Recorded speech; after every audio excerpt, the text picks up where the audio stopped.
Melanjutkan tentang strategi bernegara dengan GBHN, ada baiknya kita bantu pemerintah dengan membuatkan GBHN. Kita semua tahu dalam pelajaran bela negara di Lemhanas atau dalam penataran P4, kalau pejabat membuat keputusan atau kebijakan untuk negara harus selalu memenuhi kebutuhan 7 pilar bernegara dan semua untuk kepentingan rakyat. Sesederhana itu. Sekarang kita detailkan. Ketika ada kebijakan dibuat, memenuhi syarat itu apa tidak? Syarat apa? Yaitu memenuhi keuntungan 7 pilar bernegara dan rakyatnya apa enggak? Apa itu 7 pilar bernegara? Ipolet Sosbud Hankam. Ideologi, politik, ekonomi, sosial, budaya, pertahanan, dan keamanan. Kalau tidak, pasti keputusan itu membuat bernegara goyang, ribuh, dan gaduh. Kita lihat tentang RUU HIP. Ubah arti Pancasila jadi Trisila dan Ekasila. Yang sampai saat ini bingung kita kenapa ada yang mau menyentuh pondasi bernegara Pancasila, tetapi tidak ada yang ngaku siapa yang membuat. Bahkan sudah diteken draft persetujuannya. Pastinya RUU itu tidak memenuhi kebutuhan 7 pilar bernegara, yaitu pilar pertama, ideologi. Mengubah arti Pancasila, ideologi bernegara yang sudah fix. Apa reaksi masyarakat? Ya ngamuk lah. Jadi aja goyang, goncang,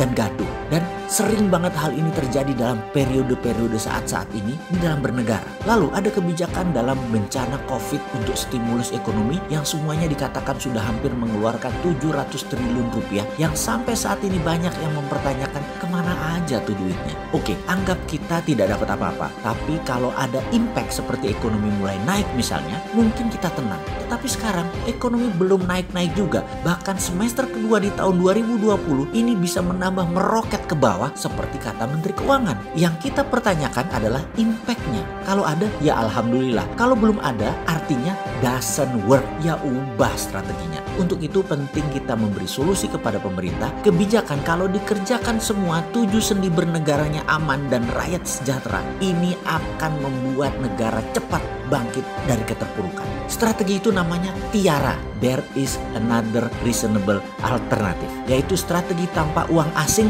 dan tanpa hutang. De-dolarisasi, de-yuanisasi, dan no debt. Nggak ada hutang. Kita menerbitkan e-rupiah untuk membantu UKM produktif. E-rupiah akan menjadi jalan alternatif di tengah macetnya ekonomi Indonesia saat ini. Kita review sebentar referensinya biar pada tenang. Baru-baru ini Tiongkok menerbitkan e-renminbi sebagai solusi terbatasnya cadangan devisa dolar yang oleh Amerika dalam tanda petik Tiongkok sedang ditekan. Amerika punya cara untuk menekan peredaran dolar dari dan ke Tiongkok sebagai strategi perang dagang. Namun Tiongkok seperti 30 tahun yang lalu sekarang punya strategi baru, yaitu digital currency. Digital currency punya kelebihan yang tidak dimiliki uang fiat atau uang kertas, yaitu karena berbasis blockchain yang bisa men-track mengikuti kemana transaksi dijalankan uang tersebut dari M0, dari sejak diterbitkan ke posisi terakhir. Sehingga hal ini merupakan solusi dari kendali uang beredar yang kalau berlebihan atau karena kelebihan produksi bisa dikontrol, ditarik sehingga selalu balance. Sungguh, keputusan Tiongkok memutuskan menerbitkan digital currency adalah langkah sangat berani dan penting dalam sejarah ekonomi Tiongkok. Ini berarti bahwa dolar telah menjadi less important, tidak terlalu penting dalam perdagangan di Tiongkok. Menurut pengamat ekonomi dunia, ini adalah perang ekonomi yang dapat membawa dunia pada level yang lebih tinggi dan the real new normal. Cina di tahun 2021 tampaknya akan fokus ke mata uang digital. Ini adalah mimpi lama Tiongkok dan apa yang telah direncanakan untuk dicapai setelah beberapa dekade lebih mereka merancang ini semua. Cina merencanakan uang digital terpisah e-renminbi dan sekali lagi kita katakan, kenapa Indonesia tidak menirunya? Terbitkan e-rupiah. E-renminbi yang akan menjadi mata uang digital yang dioperasikan oleh ekonomi utama dunia, begitu juga sama dengan e-rupiah. Samakan, mata uang digital akan berdaulat menyediakan alternatif fungsional untuk sistem penyelesaian transaksi dan menjadi alternatif cash flow baik di tingkat negara maupun perusahaan.